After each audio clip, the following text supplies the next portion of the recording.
Good morning, you're watching Daybreak with me, Nadia Jani, live on A News. Here are your top stories for the day. Trump warns Iran time is running out for nuclear deal as military builds up in the Gulf.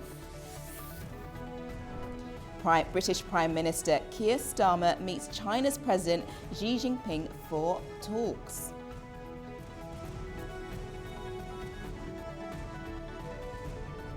And 15 people have been killed in a Colombia plane crash.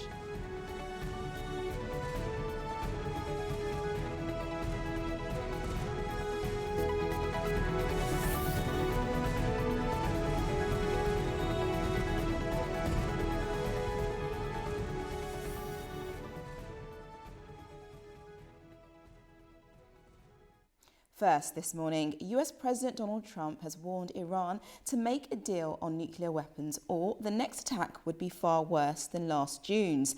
Tehran has responded with a threat to strike the United States, Israel and those who support them. These warnings come amid a build-up of American forces in the Middle East. Here's that report. To begin reinstating U.S. nuclear sanctions. U.S. President Donald Trump has warned Iran that time is running out to reach a new nuclear deal as the United States continues to build up its military presence in the Gulf. In a social media post, Trump urged Tehran to return to negotiations and rule out nuclear weapons, adding that a massive armada is heading to Iran. He warned that failure to reach an agreement could lead to a far more severe U.S. attack than last year's Operation Midnight Hammer on Iranian nuclear sites. Iran responded quickly with Foreign Minister Abbas Araghchi saying it had not requested talks with the U.S. and communicates only through mediators such as U.S. Special Envoy Steve Witkoff. Tehran says it is open to respectful dialogue but will defend itself if provoked, insisting its nuclear program is peaceful. There has been no contact between me and Mr. Witkoff in recent days, nor has any request for negotiations been made by us. Various intermediaries have, of course, been in touch. Different countries are trying, in good faith, to play a role, and we are in contact with them, but no decision has yet been taken, and there has been no request from our side. Our position is clear. Negotiations cannot take place under threats, and any talks must be conducted in conditions where threats and excessive demands are set aside. On Tuesday, Trump said another U.S. armada was heading towards Iran and expressed hope that Tehran would reach a deal with Washington. Right at the end, they were about a month away from having a nuclear weapon. We had to do it. And by the way, there's another beautiful armada floating beautifully toward Iran right now. So we'll see. I hope they make a deal. I hope they make a deal. And they'll land down here or over here? White House officials say the move to boost its military presence in the Middle East, in Jordan, Qatar and the Indian Ocean is a defensive one, but also to put pressure on Tehran. Iranian President Masoud Pezeshkian told Saudi Arabia's Crown Prince that Tehran supports any legal process to prevent war, with both sides suggest dialogue is still possible. The treats come after nationwide protests over the collapse of the currency evolved into a wider challenge to the leadership. Human rights groups say thousands have been killed, though Iranian authorities dispute the figures. Tensions remain high, with both Washington and Tehran warning of serious consequences if diplomacy fails.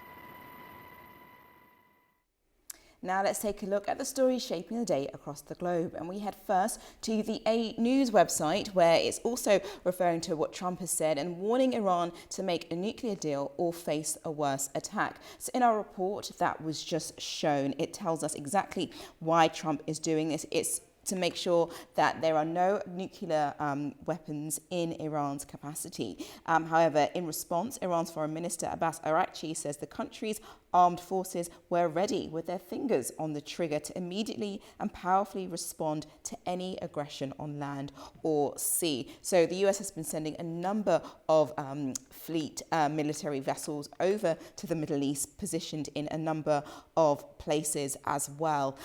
If we go to BBC website, exactly that. So we can see this, well, what Trump is calling a massive armada heading there. And if we scroll all the way down, there's a map inside showing exactly where the US has positioned itself in regards to the Middle East, as in response to what they're hoping will not be a strike, but if they do, they know exactly how and when to strike on Iran. This comes after demonstrations began after a sharp fall in the value of Iranian currency, and a number of protesters came out in regards to that, and Trump actually put out that help was on the way. In regards to what was happening in the country, because many were being killed, and President Donald Trump was looking further into that to make sure that it did not continue. So here is the map that I was referring to. So US military deployment in the Gulf. So we can see Iran there. We've got fighter jets deployed in Jordan, some in Bahrain and in Qatar as well. So positioned in strategic places, in 3 strategic places, cornering Iran. But Iran says that it is ready to attack, as I mentioned, on land or on sea. That's a story we'll be following very closely as it also relates to this region. Okay, then we go over to the next story that's also making headlines, and that's on France's 24 website. Britain's Starmer meets China's Xi for talks on trade and security. So Keir Starmer has arrived and has actually just met with President Xi Jinping in the last hour or so. Keir Starmer says the UK is seeking a more sophisticated relationship with China, and Xi says there has been twists and turns in China's and UK ties, but engagement is unavoidable. He also said the state of the world is turbulent and fluid, and said more dialogue between the two countries was imperative, whether it was for the sake of world peace and stability or for the two countries' economies and people.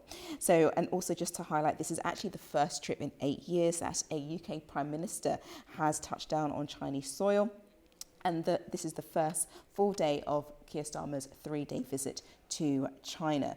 Also, just to state, a BBC reporter travelling with Keir Starmer said that Xi Jinping told Sir Keir Starmer the two men would stand the test of history if they could rise above their differences. We know that there's been a number of issues in regards to human rights, and Keir Starmer said earlier that he had always raised issues that need to be raised while declining to go into specific details in relation to that. It was also mentioned that Xi said that the upcoming Chinese New Year was a clear sign that the visit was a sign of auspiciousness in regards to the British Prime Minister touching ground there. The meeting between the two, Starmer is also travelling with around 60 British business and cultural leaders. The goal is to develop trade ties in the hope that it will bring benefits to the people there and back home.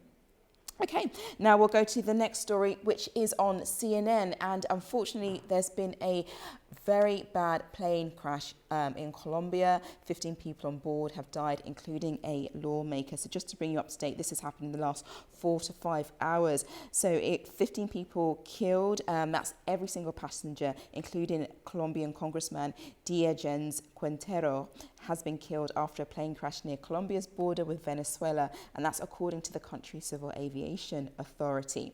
The aircraft, operated by the state airline Satana, was carrying in 13 passengers and 2 crew members when it went down on Wednesday morning. It had taken off from the border of Cúcuta and lost contact with control towers shortly before it was due to land nearby a town of Oquiana around midday. As I mentioned, there are unfortunately no survivors, and the region is quite mountainous as well. We've just got a map here to show exactly where the crash took place. If you can see right now, that particular dot saying Cucana site, that's where the crash took place. So it's in the border between Venezuela and Colombia here, and the passenger plane which went down unfortunately killed all 15 people on board. So we'll provide you with more updates as we get them throughout the day. Okay, and now we'll turn to our next story, which is trending on CNBC, and it states gold and silver keep hitting record highs. But is the precious metals market broken? The reason behind this has been happening. We've been seeing gold continue to rise day after day, especially from last week's trip to many world leaders were at Davos, and now this week when Trump has stated that he may actually attack Iran. And it's because of the geopolitics happening across the world. Gold has now climbed to an unprecedented level of $5,500 per ounce, and that is a 4% increase from what it was previously before, and there is no signs of it coming down anytime soon. They're saying that it's fueled by investors seeking safety amid mounting economic and geopolitical uncertainty. The gold market sustained upward momentum, as well as reports circulated that President Donald Trump is weighing further military strikes on Iran. Gold is now considered a safe haven for investors, which is why it is going up and up in regards to the pricing of what we're seeing. So I'm sure, as I mentioned, it's not going to come down. It's more likely to go up, especially if Trump decides to strike Iran. Okay. That was the press roundup for this morning. We're going to take a short break. When I return, I'll discuss the rest of the global stories. Stay with us.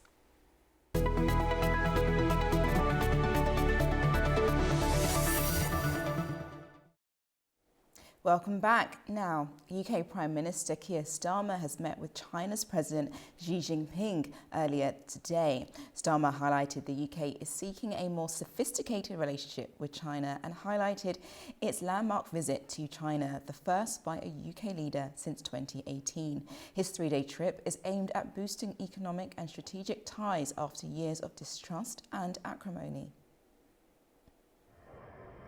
UK hopes to strengthen economic and strategic ties with China and hopes to open new opportunities for British businesses after strained relations. Prime Minister Keir Starmer is meeting with Chinese President Xi Jinping on Thursday, as well as with Premier Li Qiang and Chairman of the National People's Congress Standing Committee, Zhao Leiji. Starmer is accompanied by leaders from more than 50 major British companies. Representatives from key sectors include finance, pharmaceuticals, manufacturing, culture, and the creative industries. Experts say there should be a number of deals made between both countries. For this visit, one of the things we're going to have to get on board with is the idea that China is indeed a technology superpower now. And we have to work out how we're going to engage with that. There are things that China's doing in cancer research, in pharma, in other areas, which are very, very important. And we have to work out how do we engage with China? How do we research with China? It's our second largest research partner after the United States. We just have to have more clarity about whether we can go ahead with these, or if we say no, whether we're willing to bear the costs in that. This four-day visit marks the first by a British Prime Minister to Beijing since 2018. It comes against the backdrop of increasingly tense relations with the United States and is seen as a potential turning point in UK-China relations. These have been strained for years over issues such as the curtailing of political freedoms in Hong Kong, China-Russia cooperation, and allegations by British security services. Ukrainian President Volodymyr Zelensky says he's outlined the process of post-war recovery with the United States alongside his negotiating team and government officials. Zelensky identified key priorities for Ukraine's reconstruction.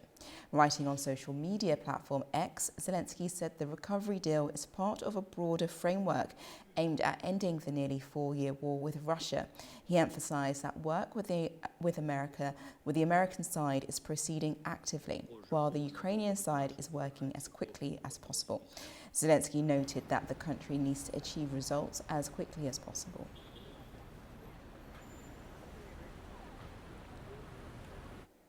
India and the European Union have reached a historical trade agreement aimed at boosting bilateral trade and reducing reliance on the US. The deal, hailed as the mother of all deals, will slash tariffs on the majority of goods and could double EU exports to India by 2030. Meanwhile, India maintains a neutral stance on the Ukraine conflict, emphasizing dialogue and negotiation between the two countries involved. India and the European Union, EU, signed a long-awaited trade deal on January 27th. European Commission President Ursula von der Leyen called it the mother of all deals. The agreement will reduce tariffs on most goods, boost two-way trade and reduce dependence on the United States. The EU said exports to India could double by 2032, with tariffs on 96.6% of traded goods either removed or cut, saving European companies €4 billion, $4.75 billion. Germany's major car makers, Volkswagen, BMW and Mercedes, welcomed the deal, saying it would expand Germany's export opportunities. BMW CEO Oliver Zipse called it extremely important for Germany, while Mercedes CEO Ola Källenius said opening markets and strengthening trade would benefit both Germany and Europe. Under the deal, the EU will cut tariffs on 99.5% of Indian imports over 7 years. Products such as seafood, leather, textiles, chemicals, rubber, base metals, precious stones and jewellery will have zero tariffs. Agricultural goods like soy, beef, sugar, rice and dairy are excluded.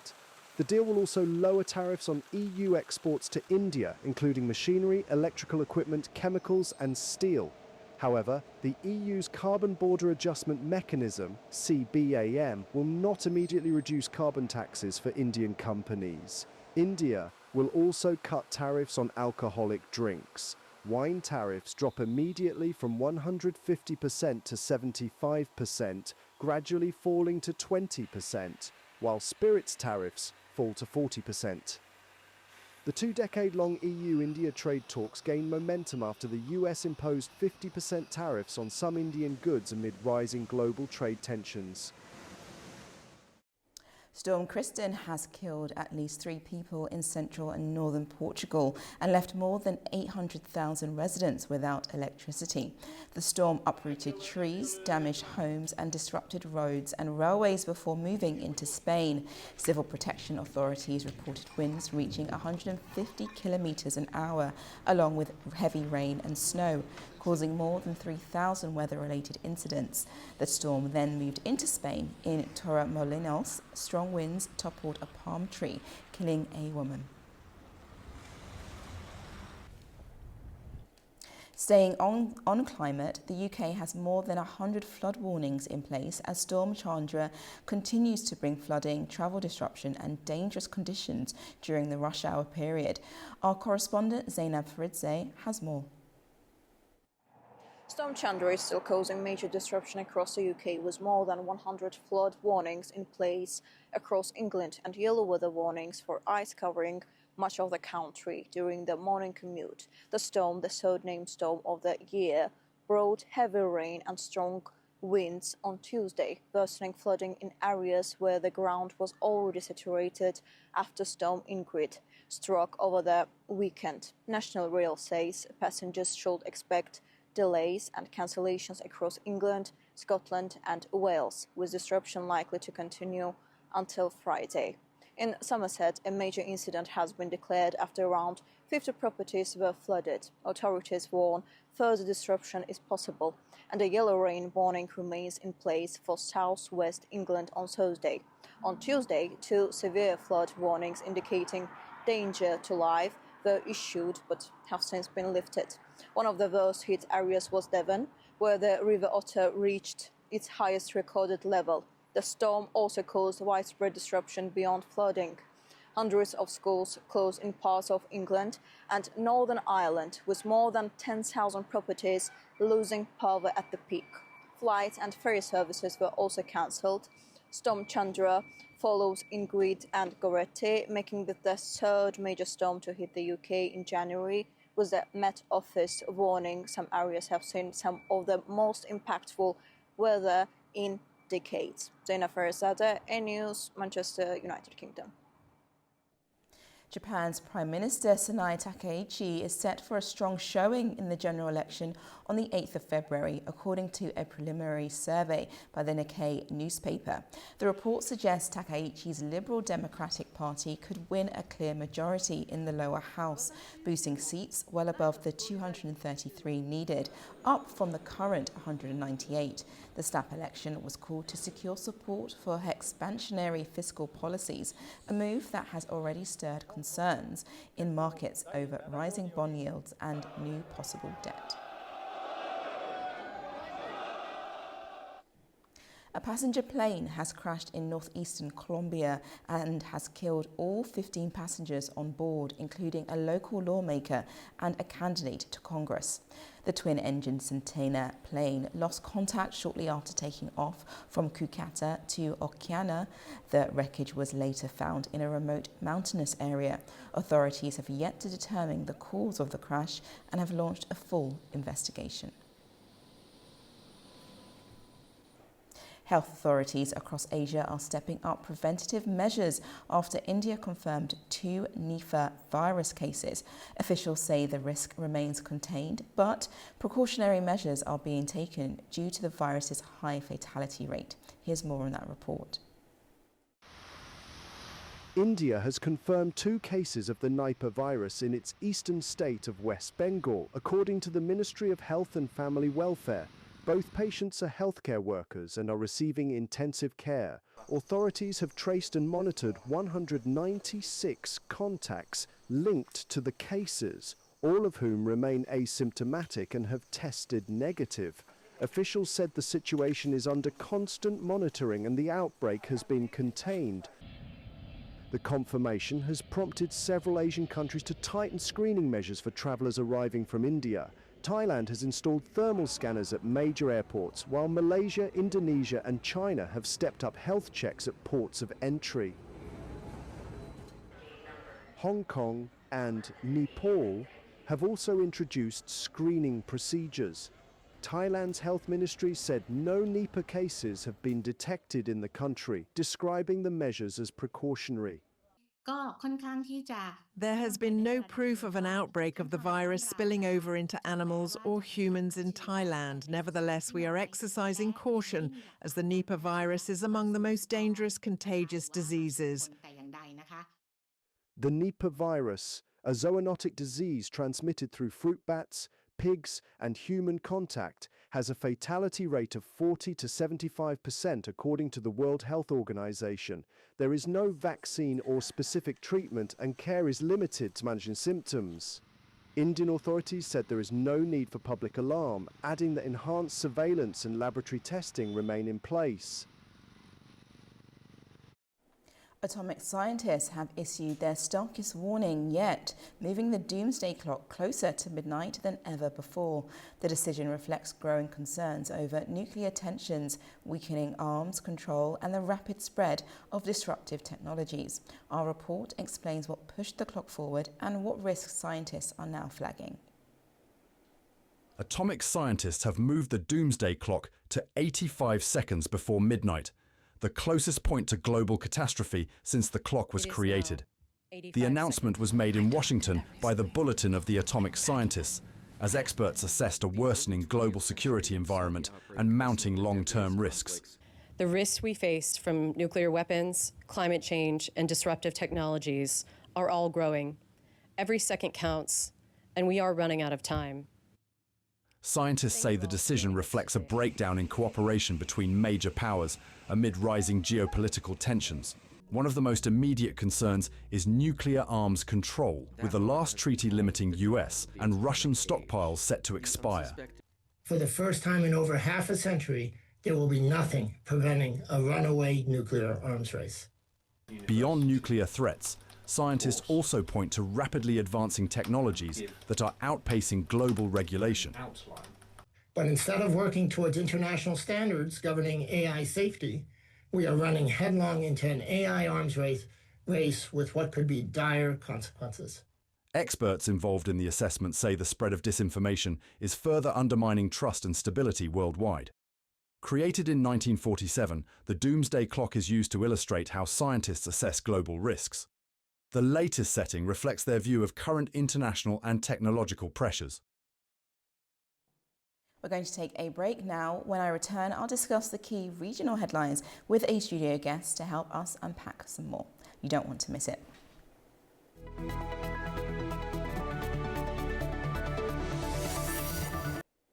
Welcome back. Now let's take you through the news of what's happening across the region.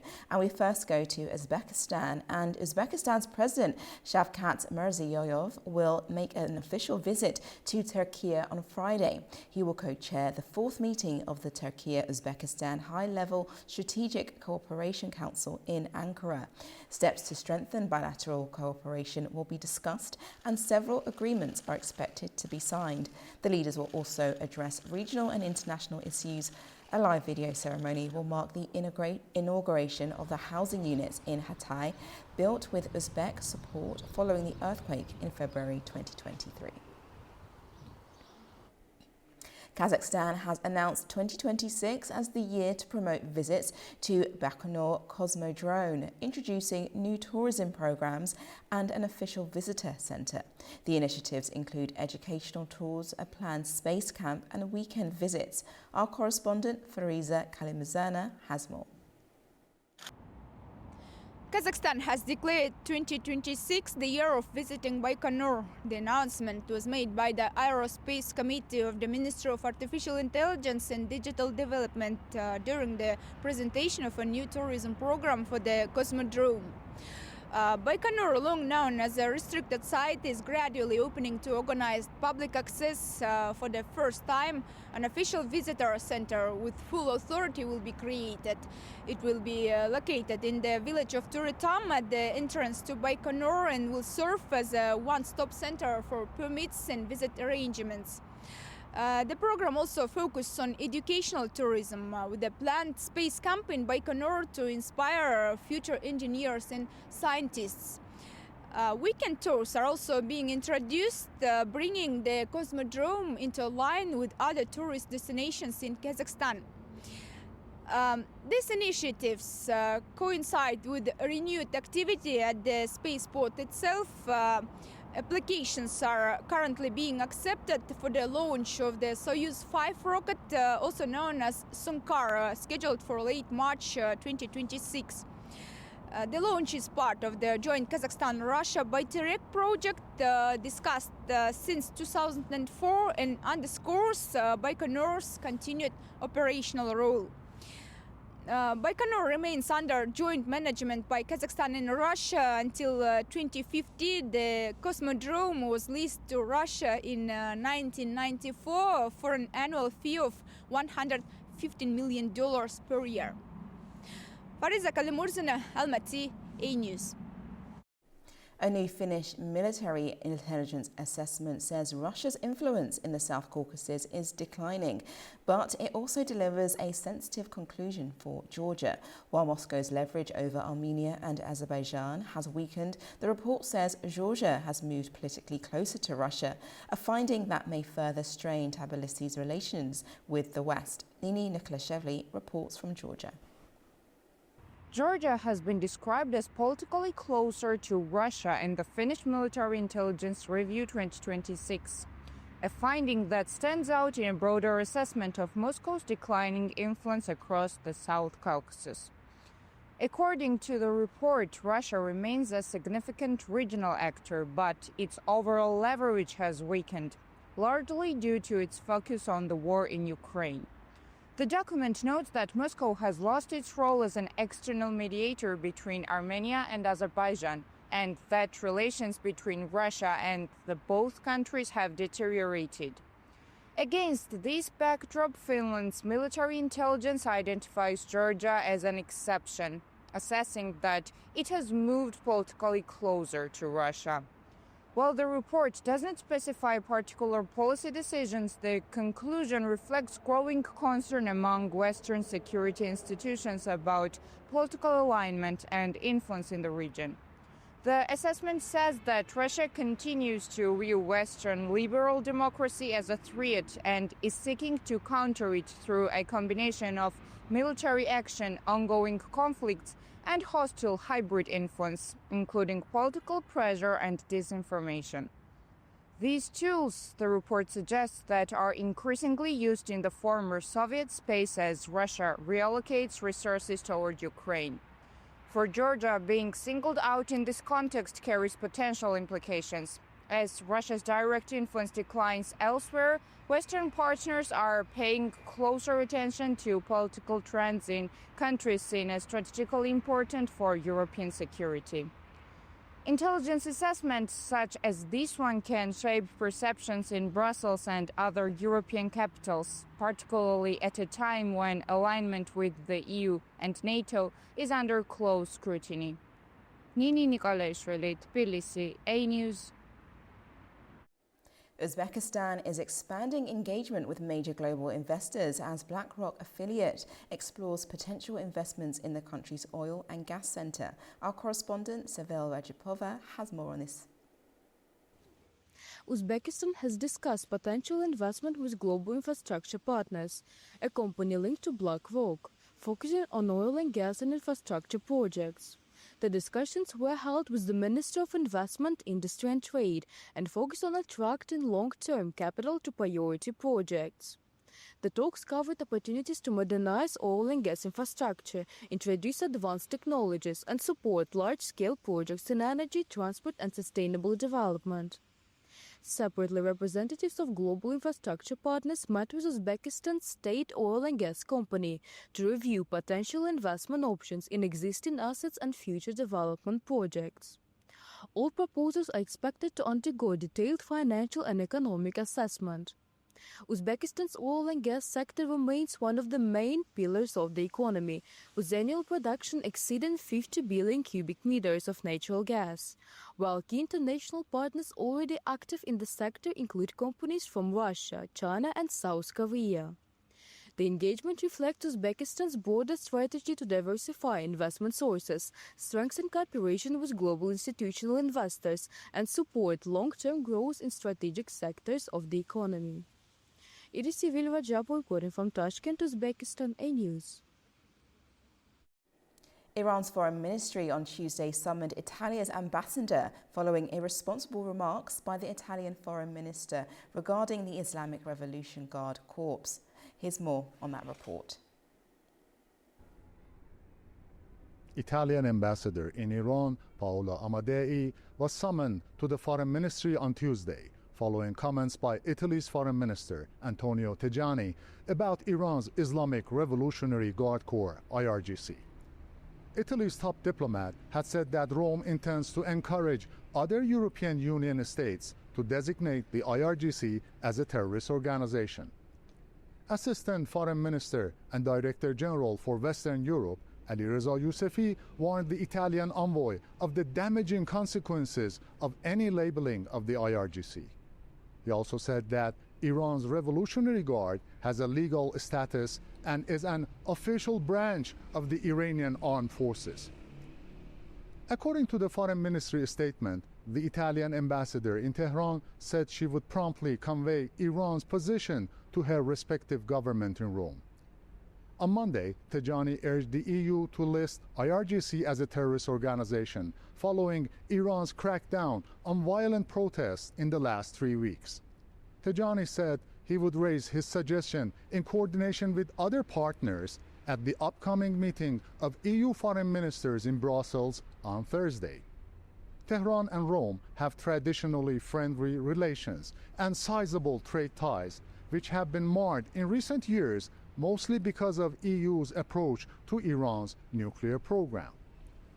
Last year, Italy hosted the 5th round of Iran-US nuclear negotiations mediated by the Sultanate of Oman in Rome, before these talks were halted by the Israel-US 12-day war on Iran last June.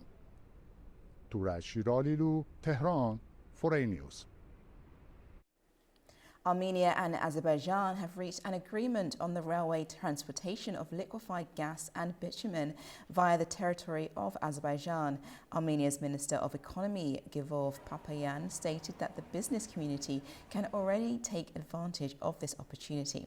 In October 2025, President of Azerbaijan, Ilham Aliyev, announced the lifting of transit restrictions on goods destined for Armenia, leading to the resumption of both direct and transit railway shipments along the route.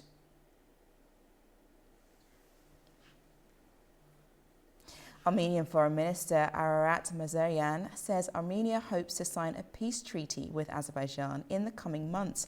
Speaking at the Council of Europe's Parliamentary Assembly, Mirzoyan said Armenia is taking consistent steps to stabilize the South Caucasus.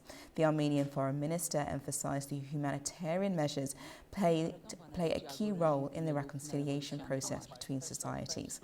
He also thanked the Council of Europe for its support, normalizing efforts between Armenia and Azerbaijan, and described the August 8th of Washington peace signing as historic.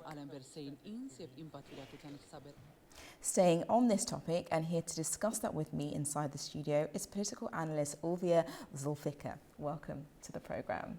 Thank you for inviting me. Hello. Okay, so I just want to get straight into it in regards to what Pashinyan has recently said. His comments that he posted on social media was basically referring to there's going to be peace, more peace with Azerbaijan, there'll be no more war, but he still wants to basically make sure the army is well equipped. What do you think of those particular comments? Thank you. First of all, this is a dual-track signaling package. Nikol Pashinyan both here aimed to deliver this statement both to his internal audience and to external audience. For external audience is that Armenia is reassuring that they are ready for peace, they are here for peace. For internal audience that they are not giving peace space to compromising their national security. That's why he is in an election period, so he has to say something about this.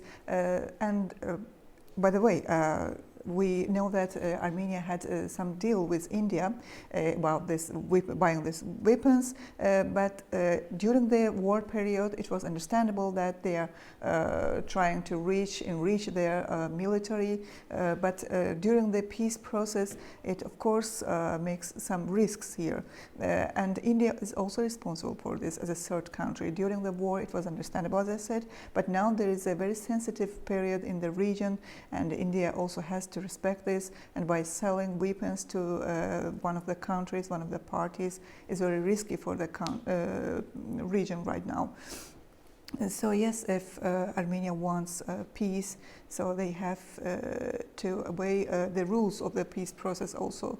They have to restrain themselves from this buying weapons from another country, and just to of course, this peace process has many benefits for Armenia, economic, trade benefits, and first of all, security benefits for themselves. And because of their occupation policy, Armenia was isolated in the region, and they had no economic, no trade relations, and that's why this is one of the part of the security process also.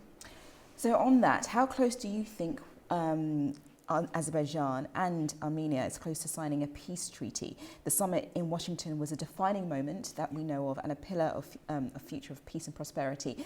But Armenia's foreign minister is hoping in the next coming months maybe that could happen. Do you think, when was the time frame do you think this could happen in? Yes, you mentioned it very correctly that in Washington they initiated the peace treaty, and right now everything is going toward this peace treaty. But Mirzoyan said that in coming months. First of all, his venue was very important. He told about this in Strasbourg. He mentioned in front of his European-facing community, and that's why Armenia wanted to have some benefits from the statement also that there are peace towards peace. Okay, we agree with this, but first of all, there were some obstacles in front of the peace process. One of them was OSCE Minsk group, which is gone already, and the second one is the amendment to the constitution of Armenia. Azerbaijan said that this amendment should be done because for a more stable peace process for our future generation, this point should be removed from Armenian constitution, which gives space to occupy Azerbaijani lands furthermore. And upcoming months are 3 months, 4 months, and we have 11 months till the end of the year. So it's very obvious that Mirzayan means that after elections there can be referendum. They are in the pre-election period, as I said before, and there can be a referendum after the amendments to the constitution. Of course, there can be peace treaty, and this peace treaty, as I said, to the benefits of the region and to the benefits of Armenia first itself. So both countries, what we saw, especially last week, have been welcomed onto the board of peace by Donald Trump, President Donald Trump. We could see the two leaders standing beside him.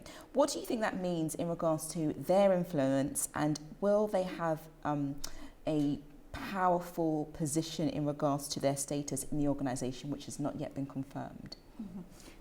First of all, this process itself showed that many achievements have been done in the region, in the peace process. I'd like to start with Azerbaijan because Azerbaijan showed to the world that after conflict there can be peace.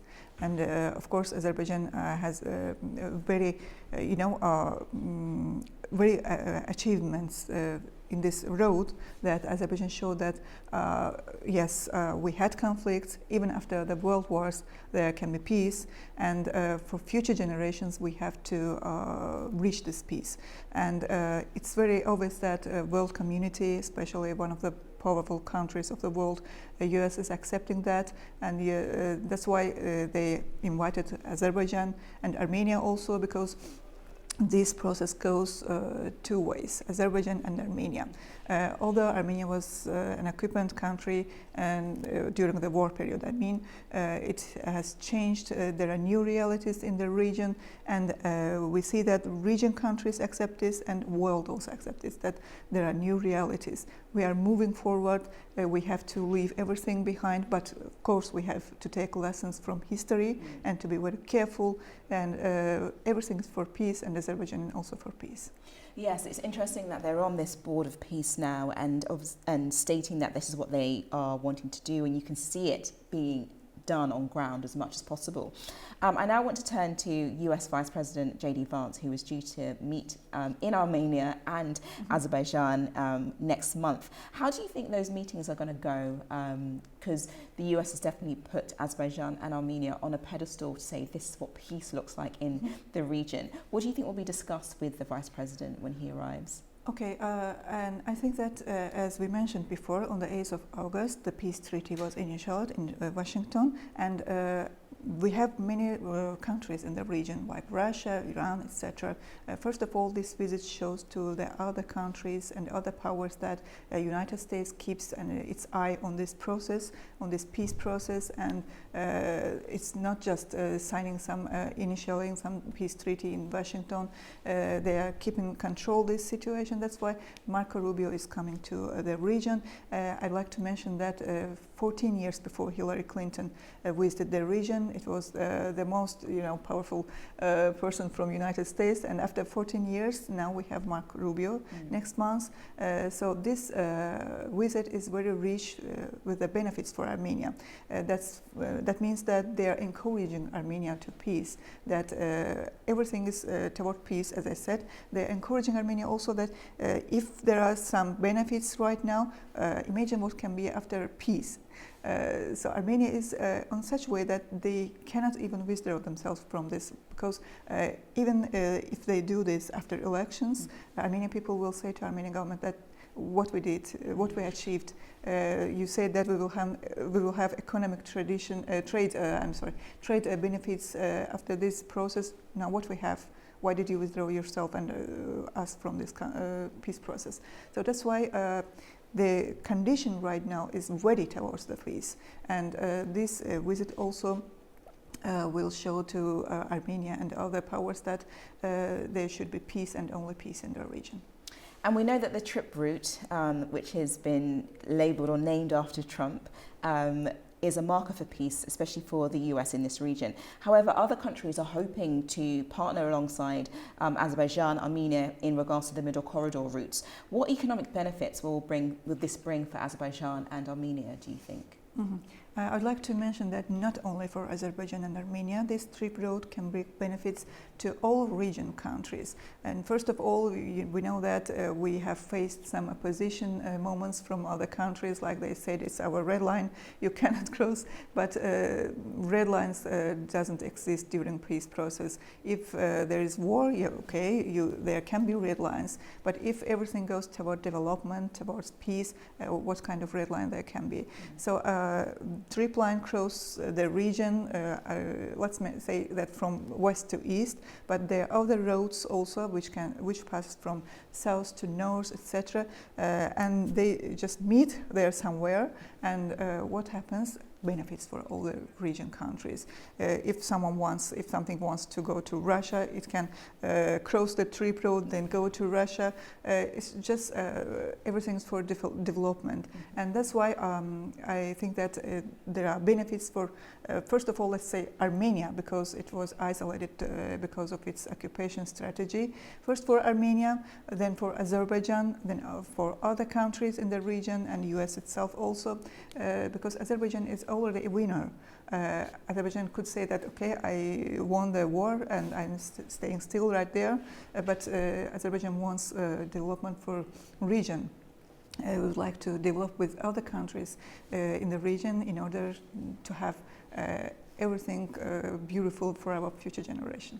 And my last and final question, just very quickly, on Armenia, who has upcoming elections, which you just mentioned, in June. Could this help or hinder further peace efforts or plans for the Zangezur corridor from taking further shape in the region?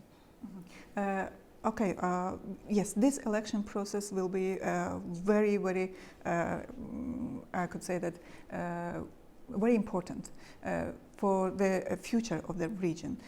This point is important for Armenia itself also, because it has to decide. Yes, right now Armenia is showing to us that we have elections. Okay, after elections, what will they say? After elections, they have to decide that they are making amendment to their constitution, they are making a future for their own people. Yes, that's why I think that this is the point. We don't know concretely right now it's positive or negative. It's up to Armenia to decide. But as I said before, that there is no way to withdrawal. If they withdraw themselves from this process, trip road will be gone, and maybe a revolution can happen inside Armenia. That's what we achieved.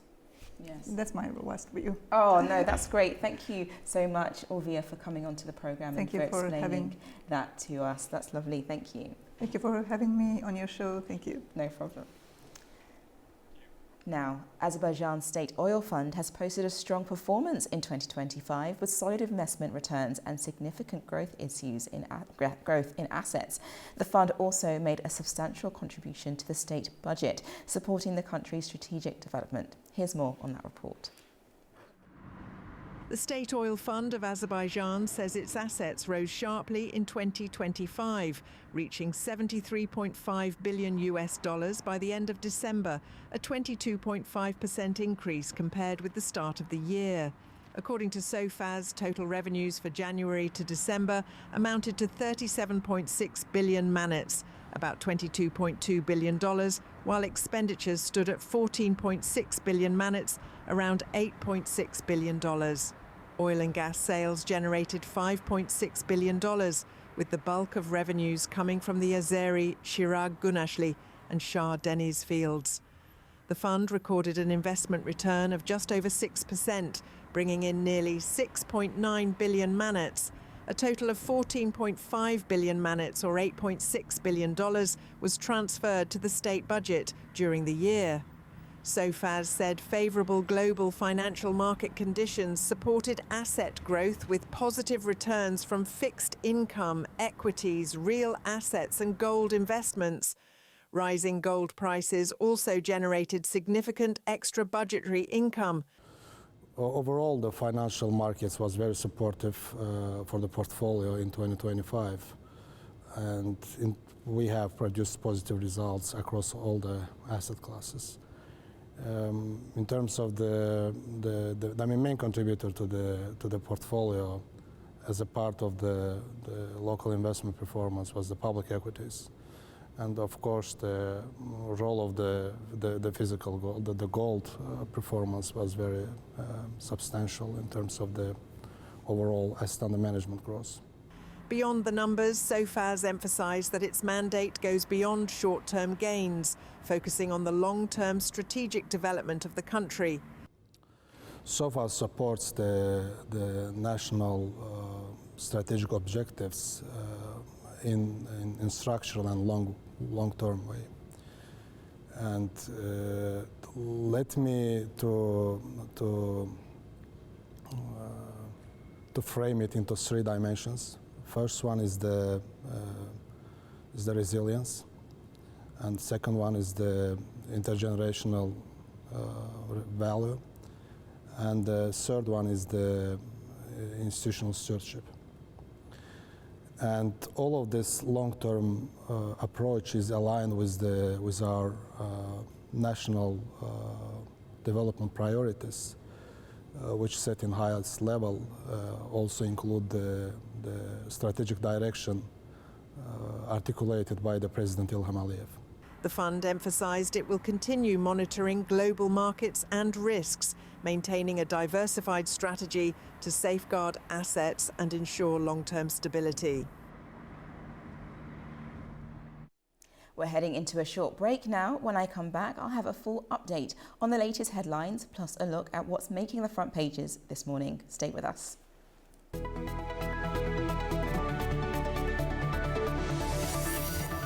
Welcome back. You're watching Daybreak with me, Nadia Jani, live on A News. Here are your top stories. Trump warns Iran time is running out for nuclear deal as military builds up in the Gulf. British Prime Minister Keir Starmer meets China's President Xi Jinping in Beijing for bilateral talks. And 15 people have been killed in Colombia plane crash.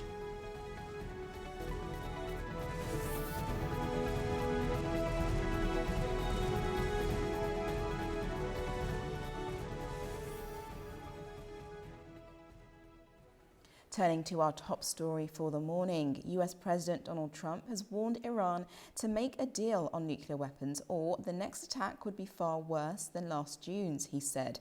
Tehran has responded to these comments with a threat to strike the United States, Israel and anyone who supports them.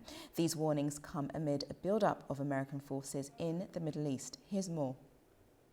To begin reinstating U.S. nuclear sanctions. US President Donald Trump has warned Iran that time is running out to reach a new nuclear deal as the United States continues to build up its military presence in the Gulf. In a social media post, Trump urged Tehran to return to negotiations and rule out nuclear weapons, adding that a massive armada is heading to Iran. He warned that failure to reach an agreement could lead to a far more severe US attack than last year's Operation Midnight Hammer on Iranian nuclear sites. Iran responded quickly with Foreign Minister Abbas Araghchi saying it had not requested talks with the US and communicates only through mediators such as US Special Envoy Steve Witkoff. Tehran says it is open to respectful dialogue but will defend itself if provoked, insisting its nuclear program is peaceful. There has been no contact between me and Mr. Witkoff in recent days, nor has any request for negotiations been made by us. Various intermediaries have, of course, been in touch. Different countries are trying, in good faith, to play a role, and we are in contact with them, but no decision has yet been taken, and there has been no request from our side. Our position is clear. Negotiations cannot take place under threats, and any talks must be conducted in conditions where threats and excessive demands are set aside. On Tuesday, Trump said another US armada was heading towards Iran and expressed hope that Tehran would reach a deal with Washington. Right at the end, they were about a month away from having a nuclear weapon. We had to do it. And by the way, there's another beautiful armada floating beautifully toward Iran right now. So we'll see. I hope they make a deal. I hope they make a deal. And what, they'll land down here or over here? White House officials say the move to boost its military presence in the Middle East, in Jordan, Qatar and the Indian Ocean is a defensive one, but also to put pressure on Tehran. Iranian President Masoud Pezeshkian told Saudi Arabia's Crown Prince that Tehran supports any legal process to prevent war, with both sides suggest dialogue is still possible. The treats come after nationwide protests over the collapse of the currency evolved into a wider challenge to the leadership. Human rights groups say thousands have been killed, though Iranian authorities dispute the figures. Tensions remain high, with both Washington and Tehran warning of serious consequences if diplomacy fails. Now let's get more from our correspondent Ube Shabanda in Washington, D.C. on this story. President Trump has put Iran's leader Ayatollah Khamenei on notice that a powerful American aircraft carrier strike group is within striking distance of Iran.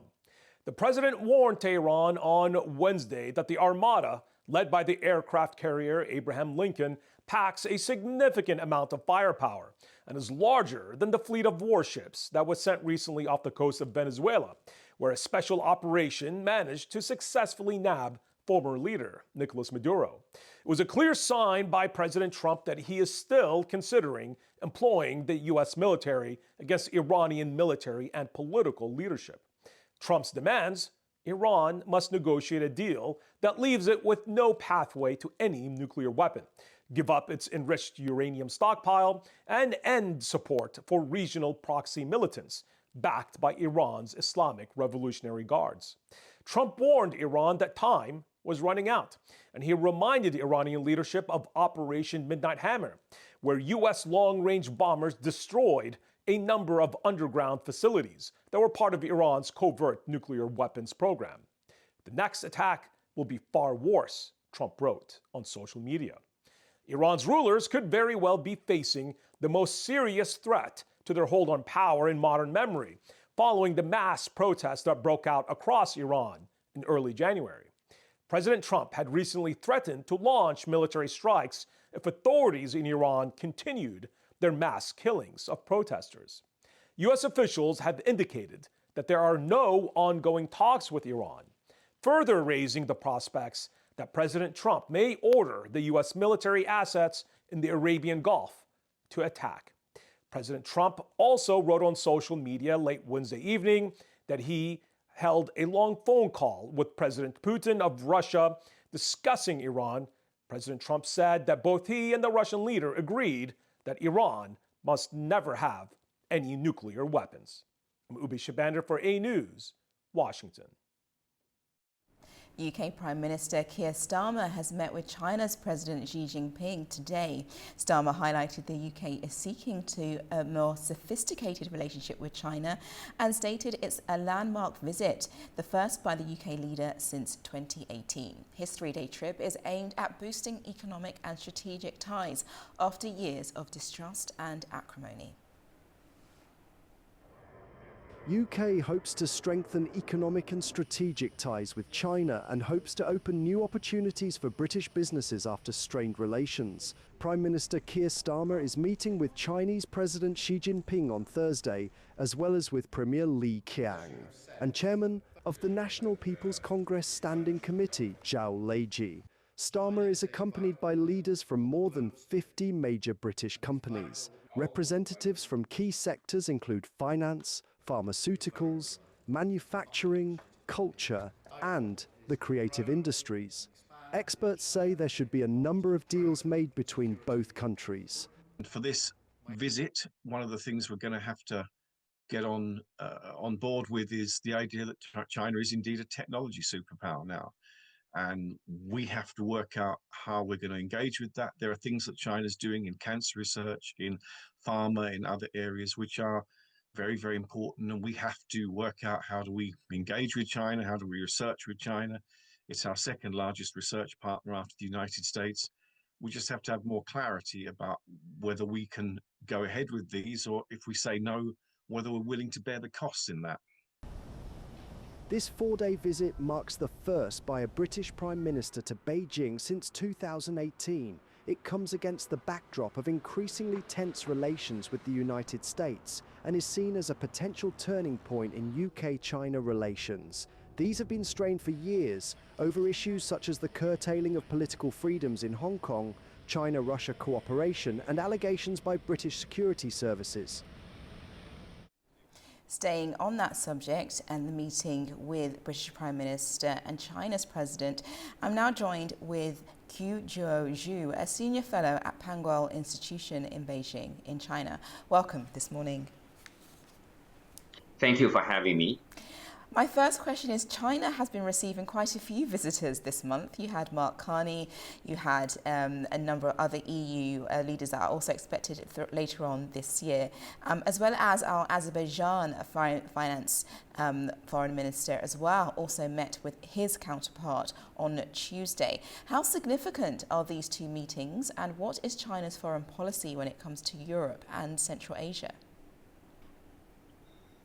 Well, I think the Chinese policy toward Europe and Central Asia, if there's one thing in common, that is China is one of the biggest economy.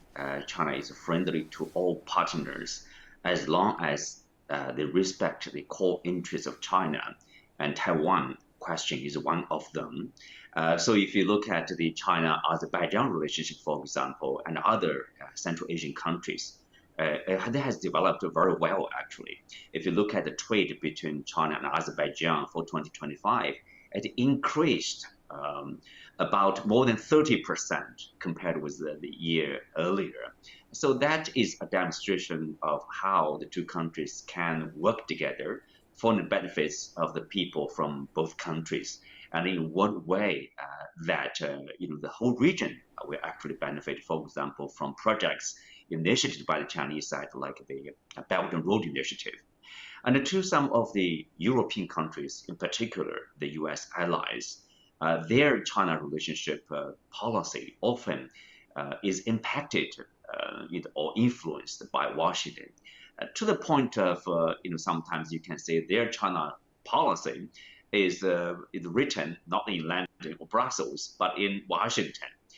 Back in 2018, 2019, US developed the strategy of containing China, seeing China as the number one competitor, number one rival. So all the European countries, including European Union and the UK, they followed suit, basically, look at China with so-called like a competitor, cooperator, and it's kind of a strange concept to view China and to define the relationship. Now the situation has changed, so we are seeing they are looking at China as another choice, as an alternative, so they are improving relationship with China.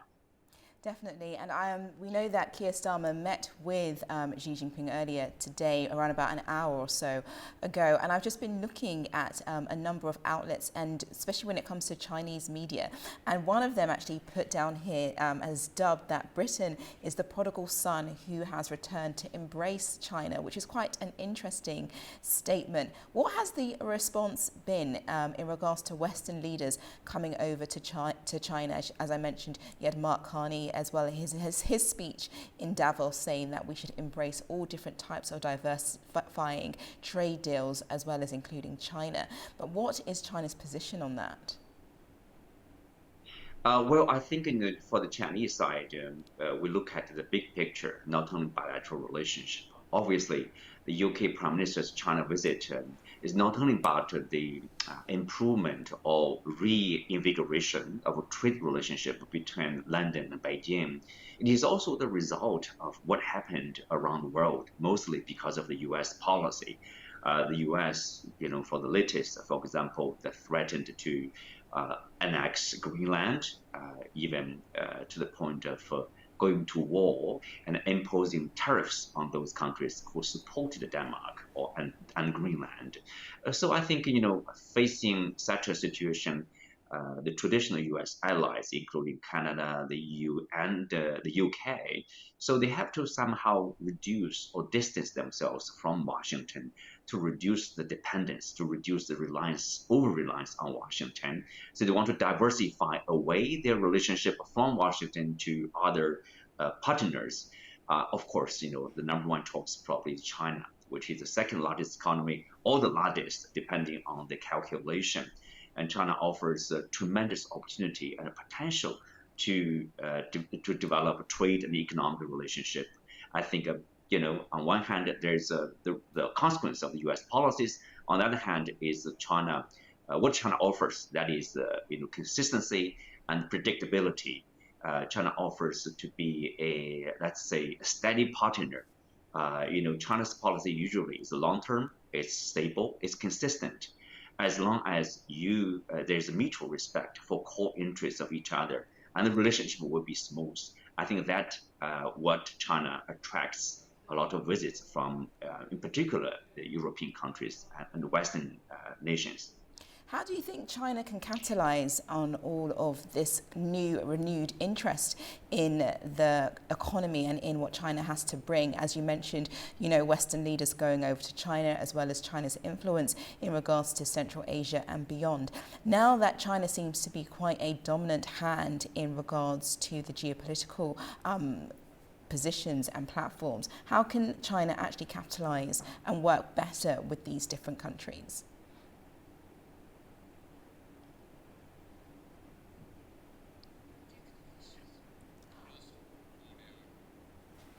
It seems that we've actually not been able to connect clearly with Mr. Zhu in China. Hopefully we'll get him back, but in the meantime, I'm sure we'll go to our next story right now. Storm Christine has killed at least 3 people in central and northern Portugal and left more than 800,000 residents without electricity over the coming day. We know that the storm uprooted trees, damaged homes and disrupted roads and railways. Civil protection authorities reported winds reaching 150 kilometres an hour, along with heavy rain and snow, causing more than 3,000 weather-related incidents. The storm then moved into Spain in the Torremolinos area. Strong winds toppled a palm tree, killing a woman.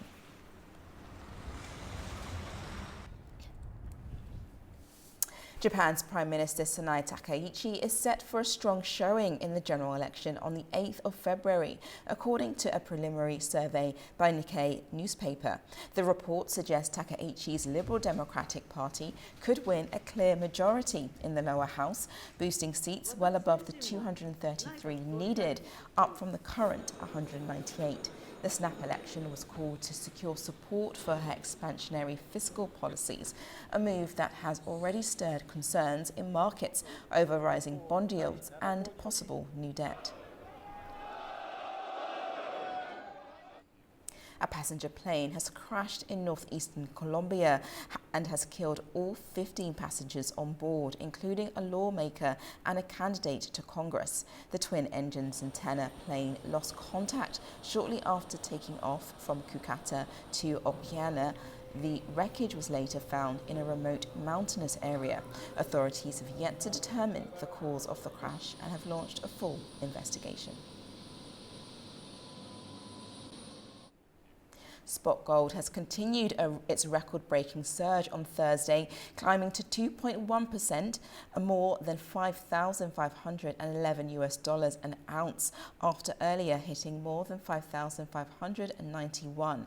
The precious metal has jumped more than 10% this week, passing the $5,000 mark on Monday, as investors flocked to safe assets amid economic and geopolitical uncertainties. Silver also neared $120 an ounce, boosted by firm central bank buying and a weaker dollar.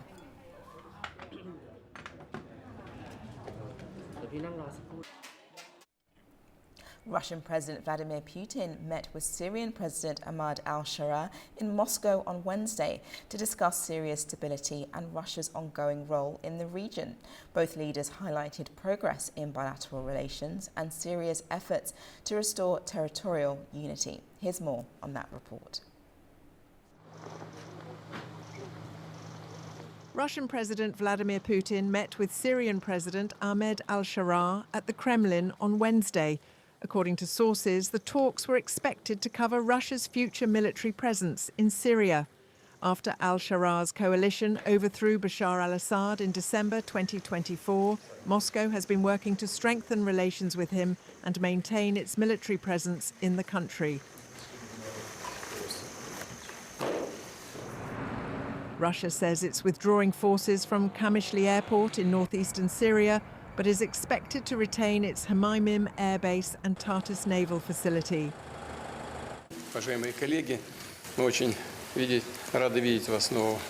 Much has been done in terms of restoring our bilateral relations. We have also managed to break the deadlock in economic cooperation with growth of over 4%. This may not be as ambitious as we would like, but it is still noticeable progress, and we absolutely must maintain this remarkable trend.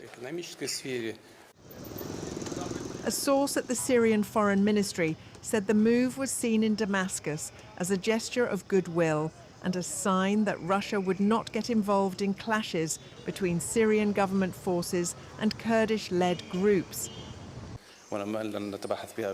Syria has made significant progress and has successfully navigated many obstacles over the past year, the latest of which was the challenge of unifying Syrian land, which Syria's position over the past year has been in support of this unification.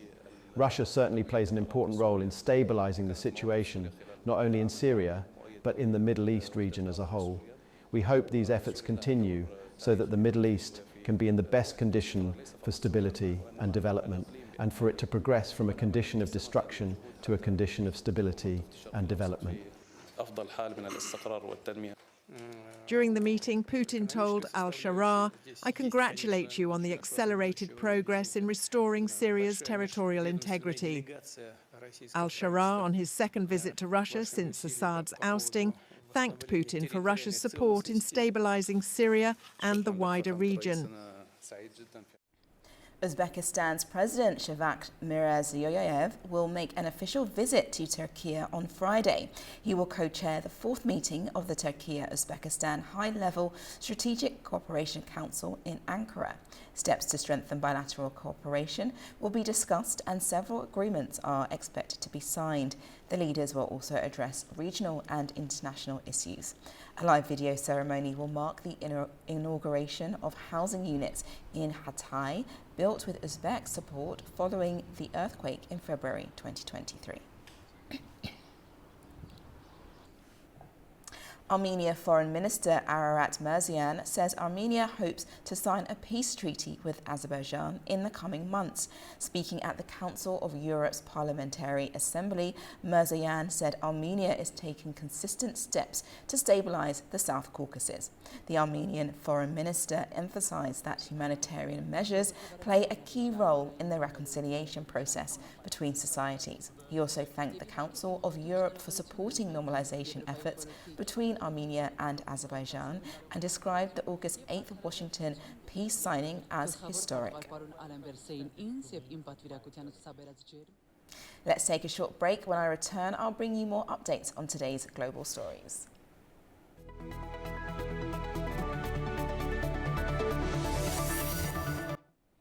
Welcome back. You're watching Daybreak with me, Nadia Jani. Now, the European Union is moving to strengthen its defences in the Arctic and shifting transatlantic security dynamics. Greenland and the EU leaders are calling for increased surveillance and military readiness. Meanwhile, Brussels seeks to take a greater responsibility for the continent's security. Today, EU foreign ministers will meet to create concrete policies for Ukraine and Europe's future role on the global stage. Here's our correspondent with more. Welcome to this day in Europe, where the bloc is moving to harden its defenses on at least two fronts. In the north, where Greenland demands more surveillance and security, and in Brussels, where EU Foreign Policy Chief Kaja Kallas warns the continent must shoulder far more of its own security burden. Greenland's Prime Minister is calling for tighter surveillance and stronger security across the Arctic because of, quote, the way Russia acts now. Standing alongside the Danish Prime Minister and French President Emmanuel Macron in Paris, Jens Frederik Nielsen argued that Greenland needs more eyes in the sky and better protection at sea to keep pace with mounting geopolitical pressure. Macron framed the moment as a strategic wake-up call for Europe, saying tensions over Greenland and the wider Arctic show why Europeans must reinforce their own defenses in the high north. He said France fully supports more NATO vigilance in the Arctic amid Russia's military posture and China's growing economic footprint there. While the wake-up call theme was also expressed by Kaja Kallas at the European Defence Agency's annual meeting in Brussels, she told assembled defence ministers and officials that Europe can no longer assume Washington will automatically anchor the transatlantic relationship. She warned the biggest shift is happening across the Atlantic with a rethink in D.C. Arguably, the biggest change in the fundamental reorientation is going on across the Atlantic. A rethinking that has shaken the transatlantic relationship to its foundation. Let me be very clear. We want strong transatlantic ties. The US will remain Europe's partner and ally, but Europe needs to adapt to new realities. Europe is no longer Washington's primary center of gravity. The shift has been ongoing for a while. It is structural, not temporary. It means that Europe must step up. No great power in history has ever outsourced its survival and survived. All this sets the stage for today's meeting of EU foreign ministers in Brussels, where Kallas and her counterparts will try to turn these warnings into concrete decisions on support for Ukraine and Europe's future role in an increasingly contested world. For A News, I'm Anita Sharma in Arnhem, Netherlands. Turning to the football now, and Karabakh suffered a heavy defeat against Liverpool, losing 6-0. Despite this, the team has qualified for the playoffs, with fans supporting them until the very end. It remains an historic achievement, offering hope for the next stages. Our presenter, Katie Wilson, was at the event and sent us this. Well, it's safe to say that it wasn't Karabakh's night this evening. 6-0 on the scoreboard. Now, we were all expecting this game to be difficult, but no one was quite expecting that level of domination from Liverpool. Karabakh held their own for around the first 15 minutes, but then came goal after goal from Liverpool. Of course, this hasn't deterred Karabakh fans. They were cheering from their team till the very end. And although this loss will take some time to process and lessons will be learned for Karabakh, it isn't all doom and gloom. Karabakh have still qualified for the playoffs, and we can't forget what a historic moment this is. The first Azerbaijani team to ever do so in the Champions League. And the draw, we'll find out who Karabakh will be playing on Friday, so we'll look forward to that. Their potential opponents are Paris Saint-Germain or Newcastle, another English Premier League side. And as I say, once this loss has been processed, then the time for celebration will begin. Now, who would you prefer in the playoffs? Paris Saint-Germain, Newcastle? Paris Saint-Germain. Dortmund. It's close to Amsterdam. Newcastle? Newcastle. Paris Saint-Germain, Newcastle? Newcastle will be easier, but PSG maybe will be better for the fan support because there are more people in Europe. So it's either or. This loss still undeterred.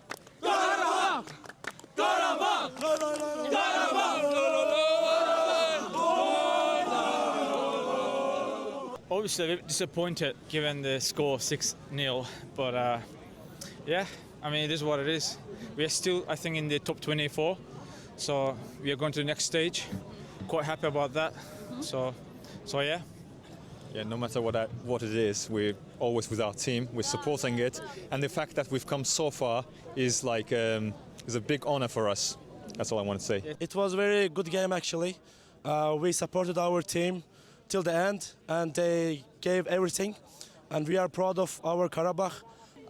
Unfortunately, we lost this game, but I would say that this was a great experience for the team. I believe that this will create a chance for us to achieve our goals in the next phases. It's great to see Karabakh fans come out and support the team in Liverpool City. Hopefully they'll get a better result next time. Now, to something a little lighter, Thailand has begun its first efforts to rewild Indo-Pacific leopard sharks off Matin Island in southern Thailand. It's in a bid to revive a species that has sharply declined in the wild due to overfishing and habitat loss. Conservationists have released a total of 7 aquarium-bred pups into the blue waters. Efforts have been made to protect its habitats, reduce pollution and improve marine resource management, essential for their survival in the wild. So now in 2025 we released a total of 7 leopard sharks, and we are looking forward to seeing them again in our acoustic receivers to know that they are doing well in the wild, and hopefully we can work after this to work together with the departments, the government agencies to strengthen the protection for them. What I would call success is that I see that the leopard sharks are have recovered. The divers are seeing them daily. They are breeding. We see eggs, and also they are not coming up on any market. And also their habitat is healthy. And we have a really healthy ocean, coral reef ecosystem, mangrove ecosystem. So that's probably what I would call a long-term success. That's a great effort, and my director actually told me that he has swam with leopard sharks, not as baby ones or small ones as those, but either so, it's still a great thing that they've done in Thailand. Well, thank you now for watching Daybreak with me, Nadia Jani. I'll be back tomorrow to take you through the latest updates throughout the morning. Take care and make sure you stay tuned to A News.